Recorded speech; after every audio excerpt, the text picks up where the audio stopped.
Hi friends, എല്ലാവർക്കും നമസ്കാരം. Welcome to Minna's kitchen. അപ്പോൾ ഇന്നത്തേത് ഒരു ബ്രേക്ക്ഫാസ്റ്റ് റെസിപ്പി ആട്ടോ. നമ്മുടെ ഗോതമ്പൊടി ഉപയോഗിച്ചുകൊണ്ട് നല്ല അടിപൊളി ഉണ്ടാക്കിയെടുക്കാൻ പറ്റാവുന്ന ഒരു പാലപ്പത്തിൻ്റെ റെസിപ്പിയാണ്. അപ്പോൾ ഒരുപാട് സമയമൊന്നും വേണ്ട, ഒരു 10-15 മിനിറ്റിനുള്ളിൽ നമുക്ക് റെഡിയാക്കി എടുക്കാവുന്നതേ ഉള്ളൂ. നമ്മൾ സാധാരണ എപ്പോഴും അപ്പത്തിൻ്റെ കൂടെ കഴിക്കുന്ന ഏത് കറിയാണെങ്കിലും ഇതിൻ്റെ കൂടെ ബെസ്റ്റ് കോമ്പിനേഷൻ ആയിരിക്കും. നമ്മുടെ മുട്ടക്കറിയും അതേപോലെ തന്നെ വെജിൻ്റെ സ്റ്റൂവും ചിക്കൻ കറിയും ഒക്കെ ആണെങ്കിലും നല്ല കോമ്പിനേഷൻ ആയിരിക്കും കേട്ടോ. അപ്പോൾ ട്രൈ ചെയ്ത് നോക്കി കമൻസൊക്കെ ആണെങ്കിലും മറക്കാതെ അറിയിക്കുക. അപ്പോൾ നല്ല അടിപൊളിയായിട്ട് നല്ല മുരുമുരാന്നുള്ള പാലപ്പം എങ്ങനെയാണ് റെഡിയാക്കുന്നത് നമുക്ക് നോക്കാം.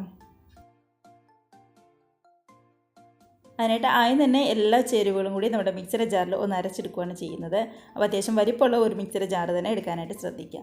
ഇതിനകത്തേക്ക് നമുക്ക് 1 കപ്പ് ഗോതമ്പ് പൊടിയാണ് ചേർത്ത് കൊടുക്കുന്നത്. അപ്പോൾ 250 ml കപ്പിന് 1 കപ്പ് ഗോതമ്പ് പൊടിയായിട്ട് ഞാൻ എടുത്തിരിക്കുന്നത്. നമ്മൾ എടുത്തിരിക്കുന്ന 1 കപ്പിന് ഏകദേശം 10 പാലപ്പത്തിൻ്റെ അടുത്ത് നമുക്ക് കിട്ടും. അപ്പോൾ 2 കപ്പ് എടുക്കുകയാണെന്നുണ്ടെങ്കിൽ അതിൻ്റെ ഇരട്ടിയായിട്ട് നമുക്ക് കിട്ടും. ഞാനിപ്പോൾ 1 കപ്പിനാണ് ചെയ്യുന്നത്.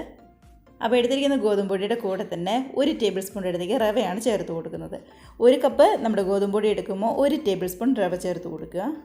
നമ്മുടെ ഈ റവ എന്ന് പറയുന്നത് വറുത്ത റവയോ വറുക്കാത്ത റവയോ ഏതാണെങ്കിലും കുഴപ്പമുണ്ടാവില്ല കേട്ടോ. അതിൻ്റെ കൂടെ തന്നെ നല്ല സോഫ്റ്റ് ആയിട്ടിരിക്കാൻ വേണ്ടിയിട്ട് 1/4 കപ്പ് ചോറും കൂടി നമ്മൾ ചേർത്ത് കൊടുക്കുന്നുണ്ട്. നമ്മളിപ്പോൾ സാധാരണ അപ്പത്തിനൊക്കെ അരയ്ക്കുമ്പോൾ എന്തായാലും ചോറ് ചേർക്കാറുണ്ടല്ലോ, അതേപോലെ തന്നെ 1/4 കപ്പ് ചോറും കൂടി ചേർത്ത് കൊടുക്കുക. ഇനിയാണ് നമുക്ക് ഇതിനകത്തേക്ക് മെയിൻ ചേരുവയായിട്ടുള്ള നമ്മുടെ പാൽ ചേർക്കുന്നത്. അപ്പോൾ തേങ്ങാപ്പാലാണ് നമ്മൾ എടുത്തിരിക്കുന്നത്. ഒരു 1.5 കപ്പിൻ്റെ അടുത്ത് തേങ്ങാപ്പാൽ എടുത്തിട്ടുണ്ട്. അപ്പോൾ ആദ്യമേ കുറച്ചൊഴിച്ച് നമുക്ക് നന്നായിട്ടൊന്ന് മിക്സ് ചെയ്ത് നോക്കാം. അതിനുശേഷം വേണം ബാക്കിയുള്ളതും കൂടി ചേർത്ത് കൊടുക്കാനായിട്ട്. അപ്പോൾ ആദ്യമേ ഇതേപോലെ എല്ലാം കൂടി ഒന്ന് മിക്സ് ചെയ്യുകയാണെന്നുണ്ടെങ്കിൽ നല്ല എളുപ്പത്തിൽ നമുക്ക് അരഞ്ഞ് കിട്ടും. അപ്പോൾ വേറൊരു ബൗളിലേക്ക് ചേർത്ത് ഒന്ന് മിക്സ് ചെയ്തിട്ട് നമ്മുടെ മിക്സർ ജാറിലേക്ക് മാറ്റി അരച്ചെടുത്താലും മതിയാവും കേട്ടോ. ഞാൻ എളുപ്പത്തിന് വേണ്ടി ഇങ്ങനെ അങ്ങ് ചെയ്യുന്നു എന്നേ ഉള്ളൂ. അപ്പോൾ കുറച്ചും കൂടി തേങ്ങാപ്പാൽ നമുക്കിങ്ങ് ചേർത്ത് കൊടുക്കാം. അതിനുശേഷം നല്ല ലൂസാവുന്ന രീതിയിൽ തന്നെ നമുക്ക് ഒന്ന് അരച്ചെടുക്കണം. സാധാരണ നമ്മൾ അപ്പത്തിനൊക്കെ മിക്സിയിൽ അരച്ചെടുക്കാറില്ലേ, അതേപോലെ തന്നെ നമുക്കൊന്ന് അരച്ചെടുക്കാം. ഉണ്ട് ഏകദേശം 1.5 കപ്പ് തേങ്ങാപ്പാലാണ് നമ്മളിപ്പോൾ അരച്ചെടുത്തിരിക്കുന്നത്. അപ്പോൾ ഞാനിവിടെ ഈസ്റ്റ് ഒന്നും ചേർക്കാതെയാണ് അരയ്ക്കുന്നത്. അപ്പോൾ ഈസ്റ്റ് ചേർക്കുന്നുണ്ട് എന്നുണ്ടെങ്കിൽ നമ്മുടെ ഇൻസ്റ്റൻറ്റ് ഈസ്റ്റ് ആണെന്നുണ്ടെങ്കിൽ നമ്മൾ അരയ്ക്കുന്ന സമയത്ത് വേണം ചേർത്ത് കൊടുത്ത് അരയ്ക്കാനായിട്ട്. നന്നായിട്ട് അരച്ച് വെച്ചിരിക്കുന്ന നമ്മുടെ മാവ് അത്യാവശ്യം വലിപ്പമുള്ളൊരു ബൗളിലേക്ക് നമ്മളങ്ങ് മാറ്റി കൊടുക്കുവാണ്. നമ്മളിപ്പോൾ സാധാരണ പാലപ്പൊക്കെ ചെയ്യുമ്പോൾ എന്തായാലും ഈസ്റ്റൊക്കെ ചേർത്തിട്ടാണ് ചെയ്യുന്നത്. അങ്ങനെയാണെന്നുണ്ടെങ്കിൽ 1 ടീസ്പൂൺ ഈസ്റ്റ് നമ്മൾ അരയ്ക്കുന്ന സമയത്ത് ചേർത്ത് കൊടുക്കണം. ഞാനിപ്പോൾ ഈസ്റ്റിന് പകരമായിട്ട് നമ്മുടെ ബേക്കിംഗ് സോഡയാണ് ചേർത്ത് കൊടുക്കുന്നത്. അപ്പോൾ ഒരു 1/2 ടീസ്പൂണിൻ്റെ അടുത്തേക്ക് ബേക്കിംഗ് സോഡ നമ്മൾ ഈ സമയം ചേർത്ത് കൊടുക്കുന്നുണ്ട്. അതിൻ്റെ കൂടെ തന്നെ നമ്മൾ ഇതുവരെ ഇതിനായിട്ട് ആവശ്യത്തിന് ഉപ്പ് ചേർത്തിട്ടുണ്ടായിരുന്നില്ല. ഈ സമയത്ത് ആവശ്യത്തിന് ഉപ്പും കൂടി നമ്മുടെ ഈ മാവിലേക്ക് നമുക്കങ്ങ് ചേർത്ത് കൊടുക്കാം.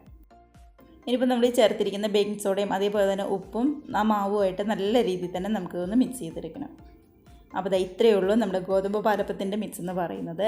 ഇനിയിപ്പോൾ വേറെ ഒന്നും തന്നെ ചെയ്യാനില്ല. നന്നായിട്ട് മിക്സ് ചെയ്ത് ഒരു 15-20 മിനിറ്റ് ഇതൊന്ന് റെസ്റ്റ് ചെയ്യാനായിട്ട് മാറ്റി വയ്ക്കണം. അതിനുശേഷം നമുക്ക് നേരെ അങ്ങ് പാലപ്പം ചുട്ടെടുക്കാം. ഇപ്പോൾ നല്ലതുപോലെ മിക്സാക്കി നമ്മൾ എടുത്തതാണ്. ഇനി ഇതൊരു 15-20 മിനിറ്റ് ഒന്ന് റെസ്റ്റ് ചെയ്യാനായിട്ട് നമുക്കിവിടെ മാറ്റി വയ്ക്കാം. അപ്പോഴേക്കും നമ്മൾ ആ ചേർത്തിരിക്കുന്ന ബേക്കിംഗ് സോഡയൊക്കെ ആണെങ്കിലും നല്ലതുപോലെ തന്നെ ഒന്ന് സെറ്റായിട്ട് വരും. അപ്പോൾ ഞാനിവിടെ ഒരു 20 മിനിറ്റ് ശേഷം ഒന്ന് തുറന്ന് നോക്കുവാണെങ്കിൽ അത്യാവശ്യം നല്ല രീതിയിൽ തന്നെ ഒന്ന് സെറ്റായി വന്നിട്ടുണ്ട്. പക്ഷേ കുറച്ച് കട്ടി കൂടുതലുള്ളതായിട്ട് തോന്നി. അതുകൊണ്ട് തന്നെ ഒരു ഇളം ചൂടുവെള്ളം ഒരു 4-5 ടേബിൾ സ്പൂണും കൂടി ഞാൻ ഇതിനകത്തേക്ക് ഒഴിച്ചു കൊടുത്തിട്ടുണ്ട്. ഈ സമയത്ത് നല്ല കട്ടിക്കാണ് ഇരിക്കുന്നതെങ്കിൽ അത് പല ഗോതമ്പ് പൊടിയുടെ വ്യത്യാസം അനുസരിച്ചിരിക്കും. അപ്പോൾ ഒട്ടും തന്നെ കനമില്ല, പാലപ്പത്തിൻ്റെ ഷേപ്പിൽ നമുക്ക് കിട്ടുന്നുണ്ടെങ്കിൽ വേറെ വെള്ളമൊന്നും ഒഴിക്കണ്ട. അപ്പോൾ അതൊന്ന് നോക്കി കുറച്ച് വെള്ളം ഒഴിച്ച് നമുക്കതൊന്ന് മിക്സ് തയ്യാറാക്കിയെടുത്താൽ മാത്രം മതിയാവും. അപ്പോൾ പാലപ്പം ചുടാനായിട്ട് ചട്ടിയൊക്കെ ആണെങ്കിൽ നന്നായിട്ട് ചൂടായി വന്നിട്ടുണ്ട്. ഇതിനകത്തേക്ക് നമുക്ക് ഓരോരോ തവി വീതം ഒഴിച്ചങ്ങ് ചുട്ടെടുക്കാം. നമ്മളിപ്പോൾ ഇതേപോലെ ചട്ടിയിൽ ഒഴിച്ച് ഇങ്ങ് കറക്കി എടുക്കാൻ നേരത്ത് കറക്റ്റായിട്ട് വരാൻ വേണ്ടിയിട്ടാണ് നമ്മൾ കുറച്ചും കൂടി ചൂടുവെള്ളം ഒഴിച്ചത്. അപ്പോൾ നോക്കിയിട്ട് മാത്രം നിങ്ങൾ ചേർത്ത് കൊടുത്താൽ മതിയാവും കേട്ടോ. കണ്ടോ, ഇതിപ്പോൾ മാവ് ഒഴിച്ചു കൊടുത്ത വഴി തന്നെ കറക്റ്റായിട്ട് തന്നെ നമുക്ക് വന്നിട്ടുണ്ട്. അപ്പോൾ ഇത് മതിയാവും. ഇതിന് മൂടി വെച്ച് ഒന്ന് റെഡിയായി വരട്ടെ. അങ്ങനെ നമ്മുടെ പാലപ്പൊക്കെ ആണെങ്കിലും അടിപൊളിയായിട്ട് റെഡിയായി വന്നിട്ടുണ്ട്. കണ്ട സൈഡൊക്കെ ആണെങ്കിൽ നല്ലതുപോലെ തന്നെ മുരിഞ്ഞ് നിറയെ ഹോൾസ് വന്ന് നടുഭാഗമൊക്കെ ആണെങ്കിലും നല്ലതുപോലെ തന്നെ പൊങ്ങി വന്നിട്ടുണ്ട്. അപ്പോൾ നല്ലതായിട്ട് മുരുമുരാന്നിരിക്കുന്നത് നമ്മുടെ ഗോതമ്പ് പാലപ്പം റെഡി ആയിട്ടുണ്ട്. ഇതേപോലെ തന്നെ നമുക്ക് ബാക്കിയുള്ള പാലപ്പം പെട്ടെന്ന് റെഡിയാക്കി എടുക്കാം. നമ്മളിപ്പോൾ സാധാരണ എല്ലാ അപ്പം കഴിക്കുമ്പോൾ ചെറു ചൂടോടുകൂടി കഴിക്കുന്നതായിരിക്കും അതിൻ്റെ ഏറ്റവും നല്ല ടേസ്റ്റ് കിട്ടുന്നത്.